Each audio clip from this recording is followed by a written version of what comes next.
جو بات چل رہی تھی مسائل حج، مسائل حج میں نے یہ عرض کیا تھا کہ کچھ غلط فہمیاں ہیں، ان کا مجھ کو ذکر کرنا ہے۔ لمبی چوڑی بات کی نہ ضرورت ہے نہ گنجائش، صرف ایک چھوٹا سا مسئلہ آج کی حد تک بتانا ہے، کیونکہ میں اپنے مجمع کا موڈ بھی تو بہرحال دیکھ رہا ہوں، وقت بھی زیادہ ہو چکا ہے، مجلس بھی سال ثواب کی ہے، شہادت کی تاریخ کی وجہ سے ذکر مصائب بھی لازم، بہت ہی مختصر مسئلہ آج، باقی وضاحت آئندہ۔ اور وہ یہ کہ حج کے سلسلے میں گزشتہ ہفتے بار بار یہ بات دہرائی گئی کہ اگر مرنے والے پر واجب حج ہے تو کسی بھی عام آدمی کو اس کی جانب سے نیابت میں نہیں بھیجا جا سکتا، اس لیے کہ اگر واجب حج ہے تو وہ ایسا ہی آدمی انجام دے جو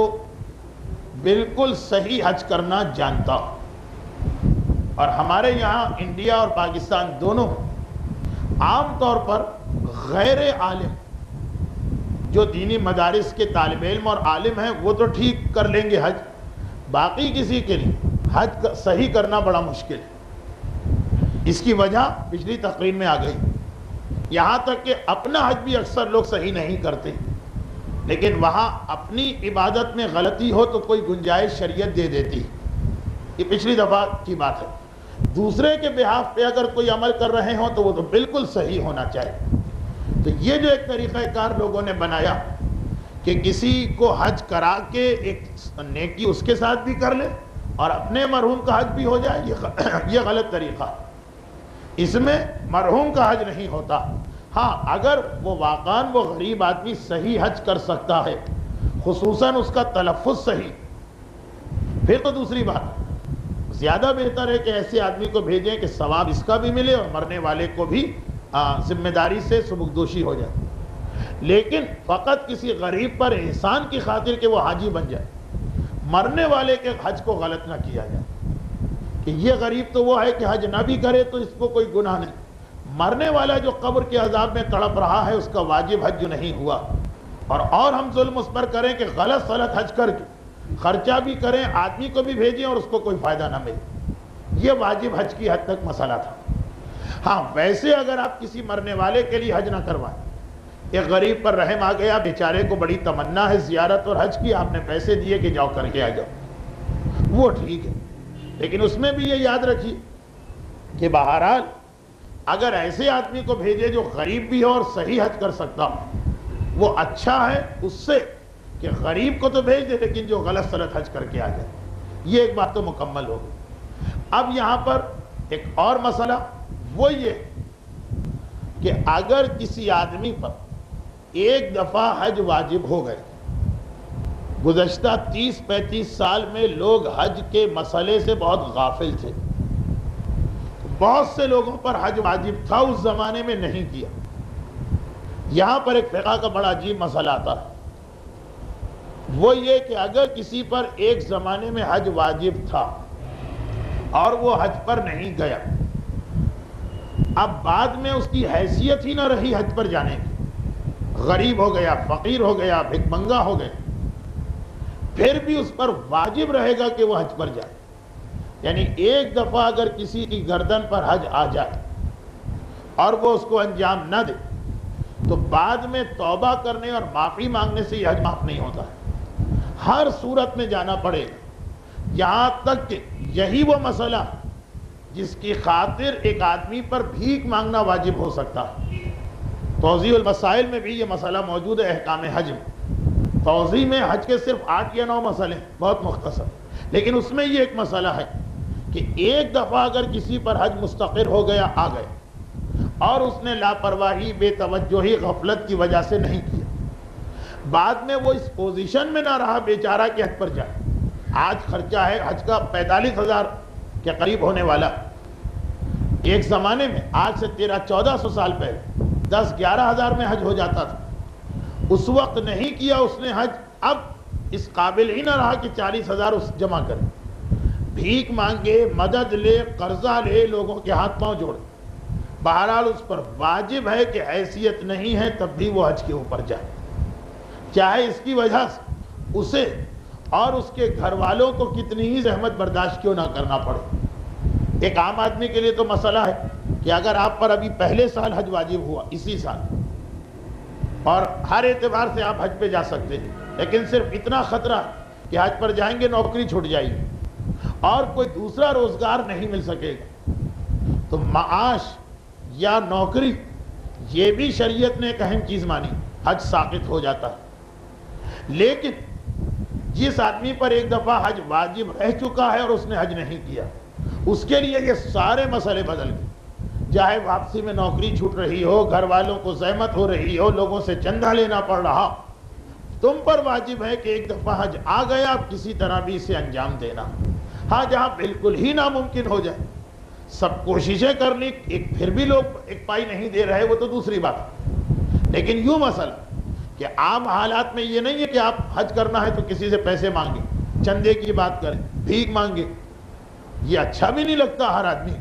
لیکن جس پر حج رہ چکا ہے اور اس نے نہیں کیا اس کے لیے یہ واجب رہے گا۔ یہ تو ایک عام اصول آپ سن لیجئے۔ اب اس کی تھوڑی سی وضاحت، اور وہ وضاحت یہ کہ آج سے 15 یا 20 سال پہلے کسی کو اپنے والد کے مرنے پر اتنا حصہ ملا جس میں اس زمانے میں حج ہو جاتا تھا،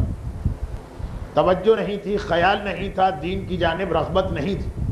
10,000 روپے ملے اپنے والد کی میراث سے اور حج کی تاریخیں آ گئی، تو میراث سے جو پیسہ ملے اس پر خمس نہیں ہوتا، حج تو واجب ہے اگر حج کی تاریخوں تک وہ پیسہ رہ جائے۔ اس کا مطلب یہ کہ اس آدمی پر حج واجب ہو گیا تھا اس وقت، مگر نہیں توجہ تھی آج سے 20 سال پہلے لوگوں کی دین کی طرف، نہیں کیا اس نے حج، اب وہ پیسہ بھی ختم ہو گیا اور اب اتنا مہنگا ہو گیا حج 45,000 کی، یہ نہیں جا سکتا، لیکن جانا پڑے گا۔ ایک عورت کو 25 سال پہلے اتنا مہر ملا تھا کہ وہ اس مہر کے پیسے سے حج کر سکتی تھی، مہر کے پیسے پہ خمس نہیں ہے بھلا 10 سال پڑا رہے، لیکن حج تو ہے پہلے ہی سال میں۔ یہ مسئلہ تو بہت مشہور ہو گیا کہ اگر کسی کا مہر اتنا ہے کہ حج ہو سکتا ہے تو اس کو مہر مانگنا بھی واجب اور مانگ کے حج پہ جانا بھی واجب۔ اب کسی عورت کا 20 سال 25 سال 30 سال پہلے اتنا مہر تھا کہ اس سے حج ہو سکتا تھا، لیکن اس کی توجہ ہی نہ تھی اس طرف کہ مہر مانگنا بھی پڑتا ہے اور حج کرنا بھی پڑتا۔ 10,000 اس کا مہر تھا آج سے 30 سال پہلے۔ یہ میں ایک فرضی مثال بنا رہا ہوں اس لیے کہ خوجے حضرات میں غالباً جتنا ماضی میں جائیں مہر کم ہوتا چلا جائے گا۔ اب کچھ مہر ہوا ہے، ورنہ ایک تو زمانہ تھا کہ بکری جتنے کی نہیں ملتی تھی اتنے کی عورت لوگ لے آتے تھے، لیکن مثلا جیسے ہم لوگ ہیں جو ہندوستانی لوگ کہلاتے ہیں، ہمارے ہاں تو لاکھ 1.25 لاکھ اور 1.5 لاکھ اور 2 لاکھ کا مہر کافی عرصے چلا، کم ہوا ہے اب آج جا کے مہر 2 لاکھ اور 3 لاکھ سے نیچے اترے ہیں، اور 2 لاکھ اس زمانے میں جب رات کو کھانے کو نہیں ہوتا تھا، چپراسی کی نوکری کرتے تھے، اس وقت 2 لاکھ کا مہر بنتا تھا۔ اب جیسے جیسے حیثیت ہو رہی ہے ویسے ویسے لوگ ہزاروں میں آ رہے ہیں، تو ہمارے ہاں تو ایسے بہت سے کیسز ہو چکے ہیں کہ مہر عورت کا اتنا تھا کہ وہ، اور حج کتنا تھا، 1100 اور 1200 روپے میں بھی پاکستان میں لوگوں نے حج کیا ہے، پاکستان بننے کے پہلے سال اور دوسرے سال۔ اب اگر عورت کا مہر ایک زمانے میں اتنا رہ چکا ہے کہ اس زمانے کے حساب سے وہ حج کر سکتی تھی، نہیں کیا اس نے حج، توجہ ہی نہیں تھی، معلوم ہی نہیں تھا، تو اس صورت میں بعد میں زمانہ گزر گیا، وہ پیسے اگر وہ پیسے ہوں بھی مہر کے تب بھی اتنے کم رہ گئے، حج تو بہت آگے نکل گئے، کیونکہ مہر اگر آپ نے سن 60 میں 5,000 کا رکھا اور حج بھی 5,000 کا ہوتا تو 90 میں مہر تو وہی 5 کا 5 رہے گا۔ جو کسی کو قرضہ دیا جائے، جو کسی کو پیسے دیے جائیں، پیسے کی ویلیو کم ہونے سے اس کی مقدار نہیں بدل سکتی۔ کئی بار یہ بات یہاں آئی کہ اگر 100 سال پہلے کسی نے ہمارے دادا کے 10 روپے مار لیے تھے اور آج اس کا پوتا معافی مانگ کے واپس کرنا چاہے تو ہم کو یہ حق نہیں کہ ہم کیلکولیٹر لے کے بیٹھیں کہ 100 سال پہلے کے 10 روپے آج کے کتنے ہزار بنے، وہی 10 روپے اس کو دینا پڑے جو اس نے 100 سال پہلے اس کے دادا نے غصب کیے۔ گناہ اپنی جگہ، لیکن شریعت کبھی بھی یہ نہیں کہتی کہ اگر کسی نے تم پہ ظلم کیا ہے تو بدلے میں تم بھی ظلم کرو، جتنا اس نے گناہ کیا ہے اتنی سزا ملے۔ تو اب سن 60 کا 5000 اس وقت حج کرا دیتا، آج نہیں کرا پا رہا۔ عورت کو حج پہ جانا پڑے، اس کو حج پہ جانا پڑے گا، چاہے بھیک مانگنا پڑے اور خیرات لینا پڑے اور چندہ جمع کرنا پڑے، جب تک وہ صورت نہ ہو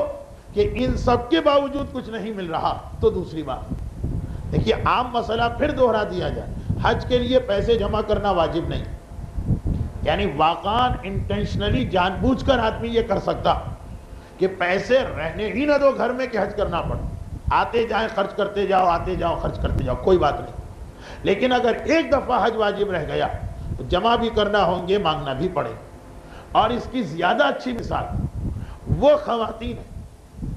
جو آج سے 10-12 سال پہلے اتنی بوڑھی ہو گئی تھی کہ زیور پہننے کے قابل نہیں رہی تھی۔ مہر وہر تو بہت کم رہا ہے آج سے 20 سال پہلے، زیور بہرحال ہر دور میں عورت کے پاس ہوتا۔ زیور کا مسئلہ یہ ہے کہ اگر کسی عورت کے پاس جوانی کے دور میں زیور ہے، یعنی جب وہ زیور پہنتی، شریعت اس زیور کے بارے میں کوئی ذمہ داری نہیں لگاتی، نہ زکوٰۃ ہے، نہ خمس ہے، نہ حج ہے۔ لیکن اگر وہ زمانہ آ گئے کہ اب یہ زیور پہننے کے قابل نہ رہے،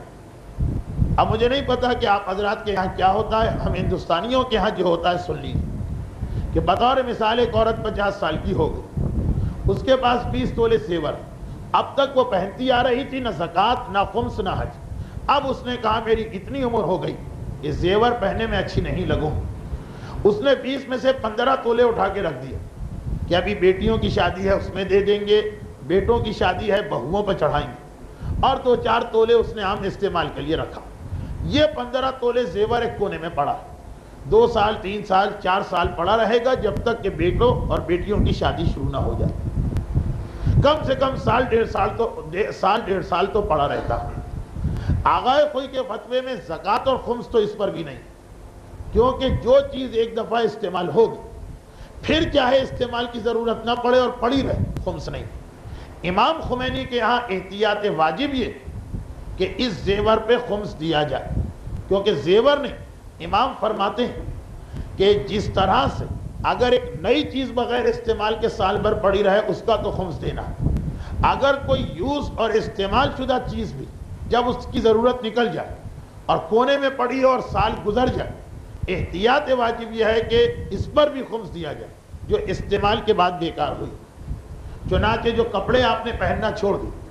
اگر اس کے بعد اس کو آپ نے ڈسپوز آف کر دیا، گھر سے نکال دیا تو ٹھیک، پڑے ہوئے ہیں کونے میں، 1 سال گزر گئے، خمس واجب ہو سکتا۔ فرنیچر جو آپ نے بدل کے پرانا فرنیچر کونے میں ڈال دیا، آغا خوئی کے نزدیک تو ایک دفعہ جو چیز استعمال ہو گئی اب پرماننٹ اس پہ خمس نہیں۔ امام کہتے ہیں کہ نہیں، استعمال کے بعد پھر اگر ایسا دور آ جائے کہ اس کی ضرورت نہ رہے اور سال بھر پڑی رہے تو الگ سے خمس دیجئے، لیکن وہ احتیاط واجب، اس میں دوسرے مجتہد کی بات مانی جائے۔ تو ایسی بوڑھی عورت جس نے زیور پہننا چھوڑ دیا، 1 سال بھی اس کا زیور کونے میں پڑا رہا، آغا خوئی کہتے ہیں نہ زکوٰۃ ہے نہ خمس۔ امام خمینی کہتے ہیں زکوٰۃ تو نہیں ہے، احتیاط واجب ہے کہ خمس دے۔ تو خیر احتیاط واجب میں دوسرے مجتہد کی بات مانی، لیکن دونوں مجتہدین کہتے ہیں کہ حج تو ہے اس پر، اگر یہ 15 تولے زیور اتنا جس سے حج ہو جائے۔ اچھا آج کل شاید حج 45,000 کا ہو گیا، لیکن آج سے 30 سال پہلے اگر کوئی بوڑھی عورت، بوڑھی سے مقصد بہت ہی بوڑھی نہیں، یہ 45-50 سال کی عورت، اس نے کچھ تولے زیور، 5 یا 10 تولے زیور اٹھا کے رکھا 1 سال کے لیے، 1 سال سے بھی کم، حج کی تاریخیں آ گئی، اس پر حج واجب ہو گیا تھا،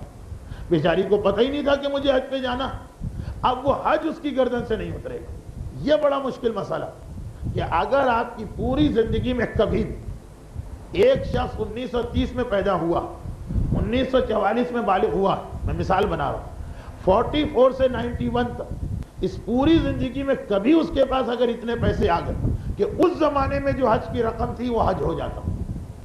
جیسا میں نے کہا کبھی 500 میں بھی حج ہوا، 1000 میں ہوا، 2000 میں، 10,000 میں، 12,000 میں، پھر یہ گزشتہ 10 سال میں ایک دم سے جمپ لگا کے 45,000 میں پہنچ گئے، لیکن 500 میں بھی حج رہ چکا۔ جو لوگ 40-45 کی پیداوار، ان پہ تو شاید حج ہو گیا ہو اگر اتنے پیسے آ گئے۔